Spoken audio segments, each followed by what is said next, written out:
C'est avec plaisir que nous accueillons aujourd'hui chez Agora, ici Télévision, les co-auteurs de la pièce Entretien avec Nonore, Andréane Belland et Martin Lebrun.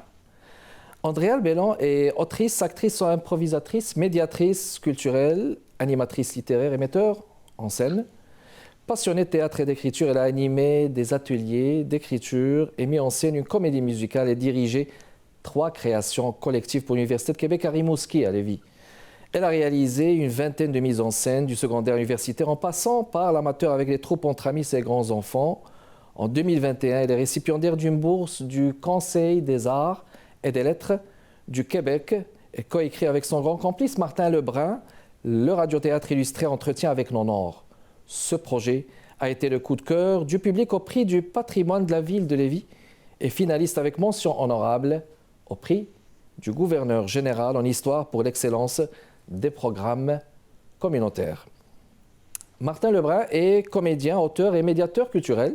Il participe à de nombreuses productions en tant que comédien, auteur, assistant metteur en scène et coordonnateur. Et depuis sa sortie de l'École nationale de théâtre, il participe à de nombreuses productions en tant que comédien, auteur, metteur en scène et coordonnateur. Depuis 2016, il combine sa passion pour la littérature et le théâtre en créant et en animant des activités de médiation culturelle avec les voyagements et le théâtre advienne que pourra. Il a ensuite collaboré avec divers organismes comme le Théâtre Le Clou, Azimut Diffusion, Théâtre des Jardins de la Salle. Très engagé dans le milieu théâtral, il s'implique aussi sur divers comités au conseil d'administration, notamment au Conseil québécois du théâtre. Ici Kamal Benkiran, bienvenue chez Agora. Andréane Belland, Martin Lebrun, je vous souhaite la bienvenue parmi nous. Merci. Bonjour. Alors, merci d'être avec nous. Fondateur d'abord du Théâtre L'Escalier Rouge. Dans un premier temps, on va parler d'abord de cette pièce-là, Entretien avec Nonore. Ce qui est fascinant, c'est qu'on ne sait pas si c'est un nom ou un surnom dans un premier temps. Qui est Nonore, justement, Andréane Belland? Alors, Nonore, c'est un personnage fictif qui s'appelle en fait Normand Désiel, surnommé Nonore, dit Nonore. C'est un arrière-grand-père, un grand-père et un père. Dans la pièce, pourquoi ça s'appelle Entretien avec Nonore, c'est qu'on trouve des cassettes où sont enregistrées ces histoires par sa petite fille Clara, et les cassettes sont retrouvées par la fille de Clara, Léla, 20 ans plus tard. Un peu plus tard. Une vingtaine d'années plus tard, oui. Très bien. Ce qui est intéressant dans cette pièce, d'abord, on ne sait pas si on va la qualifier de pièce théâtrale. Je viens de dire justement que c'est un radiothéâtre. On va faire la nuance, Martin Belland. Comment est-ce qu'on va la qualifier justement? C'est un radiothéâtre justement? En fait, oui, ça a été écrit comme pour être un radiothéâtre. Puis, par la force des choses, on a décidé d'en faire un radiothéâtre, mais sur scène. C'est-à-dire que on le livre comme un radiothéâtre, mais devant public. C'est-à-dire que les personnages vont être interprétés au lutrin, le bruitage va être fait en direct. Et on a ajouté un dessinateur live, ce qu'il n'y a pas quand on écoute la radio, évidemment. Oui. Donc, ou qu'on écoute un balado. Donc, il y a quelqu'un qui fait du dessin en direct, un illustrateur, Simon Trudeau, et qui permet de plonger dans l'imaginaire de la pièce à travers le dessin. Donc, c'est comme, on appelle ça, nous, une lecture spectacle. Donc, un radiothéâtre, mais qu'on a produit sur la scène. Excellent. Bon, normalement, les spectateurs sont appelés à plonger justement dans l'histoire à travers l'ambiance, à travers le dessin. Donc, à fur et à mesure que les comédiens lisent dans le pupitre, puis le dessinateur, il est là, il est en train carrément de dessiner, de le faire de manière spontanée. Puis c'est intéressant ce processus de l'écoute, de la peinture. Est-ce que c'est justement c'est pour mettre en valeur la fiction, Andréane Belland? En fait, il faut savoir que notre projet, il est né, les salles étaient fermées. Donc, nous, on s'enlignait vraiment pour écrire pour les oreilles, du théâtre pour les oreilles, qui était la façon qu'on avait de consommer du théâtre au pire moment de la pandémie. Et on a vraiment découvert que le travail audio pour les oreilles, le bruitage, la musique, tout ça, créé par Nathan Van Everswen, faisait travailler le spectateur d'une façon différente. On est connecté vraiment à l'intimité parce qu'on chuchote cette histoire-là directement à l'oreille du spectateur. Puis il doit travailler dans le sens où il n'y a pas de décors qui lui sont imposés, il n'y a pas de costume. Donc il y a plein d'indices qui viennent du texte, qui viennent du son, qui viennent du dessin, et il doit construire le reste. C'est une façon vraiment particulière de recevoir une histoire. Puis c'est ce qui ressort le plus souvent, le côté multidisciplinaire des jeunes qui ont vu le spectacle nous disent « J'avais jamais vu du théâtre comme ça. Est-ce qu'elle est blonde? Est-ce qu'il est... » on a des questions qui nous viennent... parce qu'ils ont construit l'imaginaire, ils ont construit les décors dans leur imaginaire, je veux dire. Et je pense que ça fait partie de la force de notre spectacle. Et puis, justement, j'ose présumer que le dessinateur, il peut se jouer des émotions de ceux qui regardent. Parfois, on a envie de pleurer, parfois, on en descend là entre le rire et le pleur, n'est-ce pas? Andréane. Oui, effectivement. Pardon. Je vous en prie, allez-y, l'un de vous deux. En fait, oui, effectivement, mais même autant dans le texte que dans le dessin, on se joue un peu des émotions que le spectateur peut avoir. En fait, le but, c'est d'avoir le plus de couleurs possible dans ce qu'on traverse dans l'histoire. Et le dessin, en fait, aussi, c'est qu'il y a aussi développé une technique de dessin assez ingénieuse dans la mesure où il part d'un dessin, par exemple, il dessine une croix et la croix va se transformer en quelque chose d'autre dans l'histoire. Donc, chaque élément chaque élément qui est dessiné va se métamorphoser, va même nous permettre de passer d'une période à l'autre, donc du passé, du présent et tout ça. Donc, il y a ça dans le texte, il y a ça dans le dessin, il y a ça dans l'ambiance sonore, et c'est le mariage entre les trois qui nous fait vivre toutes sortes d'émotions, en fait. Vivre toutes sortes d'émotions, excellent. On va faire une pause, mesdames et messieurs, on revient dans les prochaines minutes. J'accueille Andréane Bellon, Martin Lebrun, les co-auteurs du projet Entretien avec Nono, restez avec nous.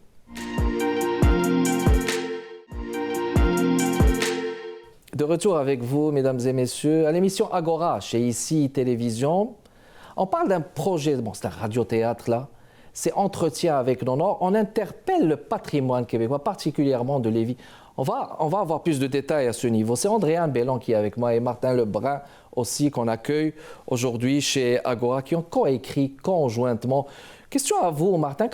Quand on dit avoir écrit conjointement cette pièce, comment ça s'est passé? Comment vous avez procédé, justement? En fait, je dois quand même dire que c'est Andréane qui a initié le projet. D'accord. Puis elle m'a contacté en me disant « Est-ce que ça t'intéresse d'écrire un radiothéâtre avec un cadre historique et tout ça? » Puis là, moi, je lui ai répondu que est-ce qu'elle me niaisait parce que c'est mes intérêts principaux, comme si elle savait que j'allais dire oui. Mais l'intérêt aussi, c'est que comme on fonctionnait par épisode, on pouvait se relancer la balle, on pouvait... des fois, elle a écrit un épisode, moi j'en ai écrit un autre. Donc, quand elle écrivait, moi je devenais son œil extérieur. Quand moi j'écrivais, elle devenait mon œil extérieur. Ça nous a permis même des fois de co-écrire dans un Google Doc à distance. Donc, on a une relation comme ça. On vient de l'improvisation aussi, on vient de la création collective. Donc, on a mis nos expériences ensemble de cette façon-là. Excellent. Alors, là on parle d'une quête identitaire aussi, en quelque sorte, à travers ce projet, justement. Est-ce que c'est dans un souci, justement, de transmission générationnelle? Question à vous, Andréane Bellon. Il y avait cette idée-là de faire découvrir par le biais d'un objet théâtral différent des histoires, des lieux oubliés de Lévis. Moi, j'aime beaucoup l'anecdote. J'aime... ce qui c'est pas nécessairement retrouvé dans nos cours d'histoire, mais de penser le récit de Leila. Oui, mais de penser que quand je passe à un endroit, peut-être mes arrière-grands-parents sont passés par là, qui est passé par là, puis de me rappeler, ben ici, il y avait une usine, ici, le roi Georges a inauguré la terrasse de Lévis. Donc, on a fait une grande recherche historique, plusieurs mois, avec Martin, on a beaucoup lu, puis on s'est adjoint les services d'un consultant en histoire extraordinaire, Pierre-Olivier Maheu, qui nous a aiguillés même vers des trucs qu'on connaissait pas. Et on a choisi les événements historiques qu'on avait envie d'utiliser comme trame de fond pour après bâtir l'histoire de Nonor. Puis si je peux ajouter aussi, oui, c'est que la transmission, c'est aussi entre les personnages, parce qu'après, il fallait l'incarner à travers des personnages. Puis, en fait, il y a toujours eu une volonté de s'adresser aux jeunes et à des aînés en même temps. Et dans notre processus, on a rencontré des groupes de jeunes, on a rencontré des aînés. Et après, on a essayé de les faire dialoguer dans notre fiction pour un peu aussi montrer la richesse d'un échange intergénérationnel, bien que Léla et Nonor, dans l'histoire, ne peuvent pas se connaître parce que l'un est mort, mais ils se connaissent à travers des enregistrements, à travers un témoignage, une trace du passé. C'est ce qui nous a permis c'est notre angle pour aborder la mémoire et la transmission. Très bien. Alors, toujours avec vous, M. Martin, vous êtes tous deux passionnés de l'histoire, n'est-ce pas? Mm-hmm. Et en quoi la littérature et l'histoire peuvent-ils se compléter, justement? Ah ben ça, c'est très intéressant parce que je me suis penché là-dessus beaucoup dans les dernières années. Moi, je pense qu'à travers la fiction et la littérature, on peut favoriser ce qu'on appelle un réflexe qui s'appelle l'empathie historique. C'est-à-dire que c'est pas juste aborder l'histoire à travers nos connaissances, retenir des dates, tout ça, mais à travers nos émotions.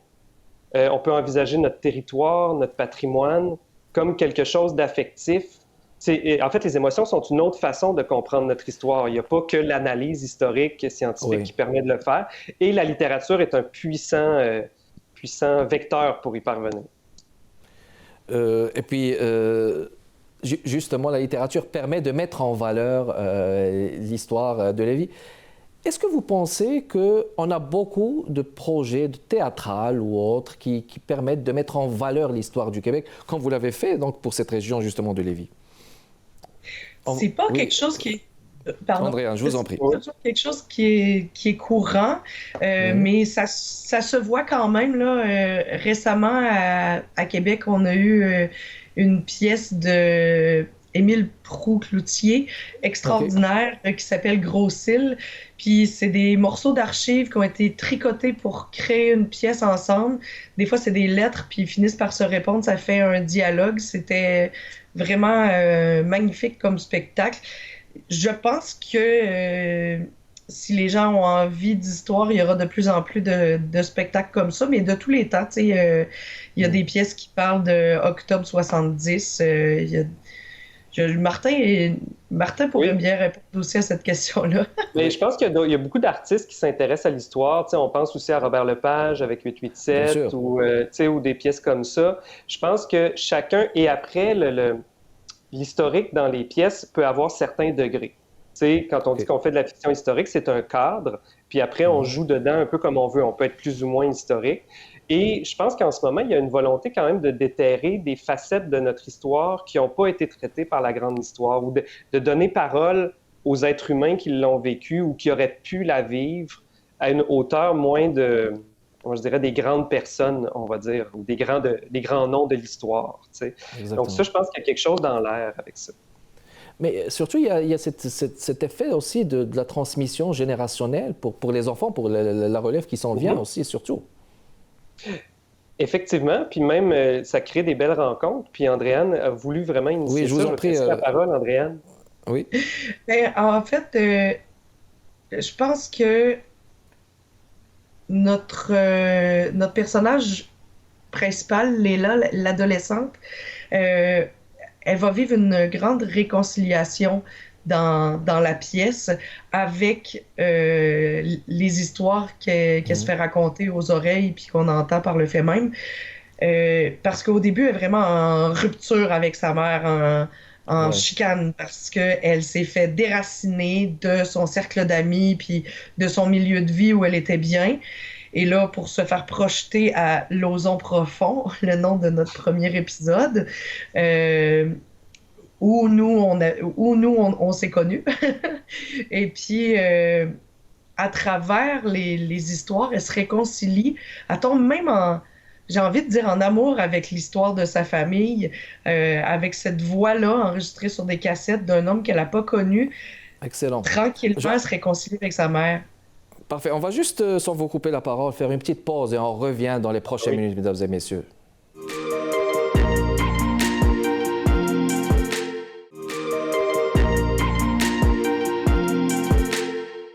On retourne avec vous, mesdames et messieurs, chez Agora. Je parle avec Andréane Bellon et Martin Lebrun qui ont écrit Entretien avec Nonor. C'est une conversation intéressante, justement, par l'histoire. C'est pas pour vous couper la parole, juste pour aller au bout de votre pensée. Vous parliez justement du récit de vie, justement, de Léla, j'imagine. Oui, mais j'avais fini. Vous avez fini. Bon, très bien. Mais j'ajouterais, Oui, je peux-tu ajouter quelque chose par rapport à Léla? je Parce vous en qu'en prie. fait, il y avait volonté aussi pour nous de rapprocher l'histoire de famille contemporaine d'aujourd'hui. C'est pour ça qu'on a tenu aussi à ce que la famille de Léla soit un mariage mixte. D'où la présence de Mustapha qui joue son père dans l'histoire. Et parce qu'on regardait autour de nous et il y a énormément de mélanges interculturels. Et en fait, là, elle renoue avec une partie de son histoire et même peut-être qu'elle aurait pu renouer avec une autre facette si on avait eu plus de temps. Et donc, le personnage a aussi cette dualité. Puis on essaie de voir c'est quoi les possibilités d'échange dans tout ça à travers ce personnage-là.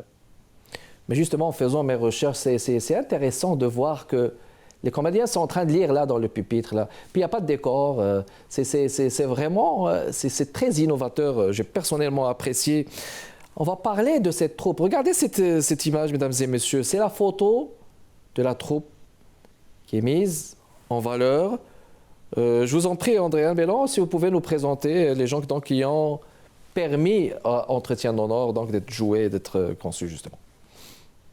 Ben, moi, on a d'abord une équipe de créateurs, Martin Lebrun et moi-même à l'écriture, Martin Junior Pelletier qui a fait la mise en lecture, la direction d'acteurs pour le rythme et tout ça, Nathan Van Everswen qui a été notre concepteur musical et bruiteur à la base, mais sur la photo, c'est Antoine Lemieux Rinfret qui a pris la relève pour la musique de notre dernière série de spectacles en matinée scolaire. Après ça, Simon Trudeau à l'illustration. Et puis, les comédiennes Annie Kim Thériault qui joue Léla, qui joue ma fille, et Valérie Boutin qui joue Roxane. Qui joue Roxane. Cette photo, est-ce que c'était le 1er mars, lorsque vous avez été à l'affiche de l'Anglicane, justement, 1er mars dernier? Puis, c'était un public d'étudiants, est-ce que c'est ça? On a fait les deux, en fait. On a fait devant un public d'étudiants de jour, pendant qu'ils étaient à l'école, et le soir en grand public.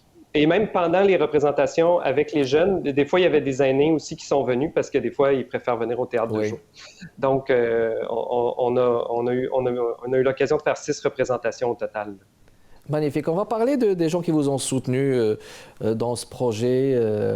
Peut-être, je ne sais pas si c'est Andréane ou Martin qui est à ce niveau, qui peut nous dire plus. Je vous en prie. Donc, c'est qui vous a soutenu? Le Conseil des arts et des lettres du Québec, je pense? Oui. Oui, on a reçu une bourse pour la création du calque. On a eu aussi le soutien de la maison natale de Louis Fréchette pour faire la résidence de création à l'été 2021. On a eu aussi le soutien de l'Anglicane, de diffusion culturelle de Lévis pour la première présentation. Et puis... sinon, on a aussi eu des consultants, un consultant en histoire, Pierre-Olivier Maheu, dont je parlais tout à l'heure, une consultante pour tout ce qui est santé, soins de fin de vie, Madame Bénédicte Guimont. Et puis, on a même eu un consultant en sciences, le vulgarisateur scientifique Joël Leblanc, parce qu'on avait des questions d'ordre scientifique pour un des épisodes. Ouais. C'est ça. Excellent. Puis quand est-ce que vous allez venir vous produire ici à Montréal? Est-ce que c'est un projet en cours? Ben à Montréal, pas nécessairement, là, parce que, tu sais, ça a commencé très local. Puis bon, on est comme deux artistes, on fait plein de choses dans la vie, donc ça repose beaucoup sur notre jus de bras, on va dire. Et pour l'instant, on a des projets de développement, mais plus dans la région de Québec. Sans vouloir trop dévoiler. C'est sûr qu'ultimement, on aimerait le faire voyager, mais là, on est en train de créer notre petite compagnie, là, dans le fond. On l'a créé pour pouvoir continuer la vie d'entretien avec Nonor, peut-être développer d'autres projets qui sont nés justement en créant des personnages dans cette histoire-là. Donc, on est là-dedans et on a décidé de prendre notre temps parce que c'est toujours le hasard des rencontres qui fait que les projets débloquent. Là, on a eu une super rencontre avec plein de partenaires régionaux. On va essayer de la poursuivre. Et éventuellement, plus on va pouvoir le faire voyager. Est-ce qu'on va l'enregistrer? Tout est possible. C'est en cours. Bon, il reste 1 minute et quelques là. On va prendre le projet personnel de chacun là. Andréane, c'est quoi votre projet? Là, je vois que vous êtes en train d'écrire et mettre en scène une pièce pour adolescents, je pense. Oui, cette année, j'ai, en plus d'entretien avec Nonor, une pièce à Entracte. Ça, c'est une école de formation artistique aux arts vivants pour gens vivants avec des limitations fonctionnelles. C'est dans l'univers du conte. Je travaille, entre autres, avec Thomas Langlois, l'autre metteur en scène, Julie Pichette, qui est chorégraphe. Puis on fait un grand spectacle au Périscope en mai. Et sinon, j'ai écrit aussi une pièce de théâtre pour adolescents sur mesure pour l'école secondaire où je fais de la mise en scène depuis 13 ans cette année. C'est une pièce, c'est une comédie. C'est une comédie musicale. Voilà. Très bien. Martin? Moi, je travaille en ce moment beaucoup avec le théâtre Advienne que pourra, notamment sur un projet qui touche aussi à ma passion à l'histoire, puisqu'on essaie d'explorer le lourd passé de l'Holocauste. Donc, on est en résidence d'écriture au Musée de l'Holocauste pour développer un projet qui s'appelle Résistance. L'objectif est de parler de résistance à l'âge... dans un contexte de guerre, en s'inspirant de tout ça. Voilà. Magnifique. Donc, un projet engagé, on va dire. Un projet engagé, oui, tout à fait, qui vise les adolescents aussi, puisque c'est un public que j'adore. Magnifique. Martin Lebrun, Andréane Bellon, merci beaucoup d'avoir répondu à notre invitation chez Agora, à ICI Télévision. Merci d'avoir été avec nous. Merci de votre continuelle fidélité, mesdames et messieurs. Kamal Benkiran avec vous. Prochain rendez-vous, prochain invité, jeudi prochain à 15h, toujours chez ICI Télévision. Portez-vous bien. Au revoir.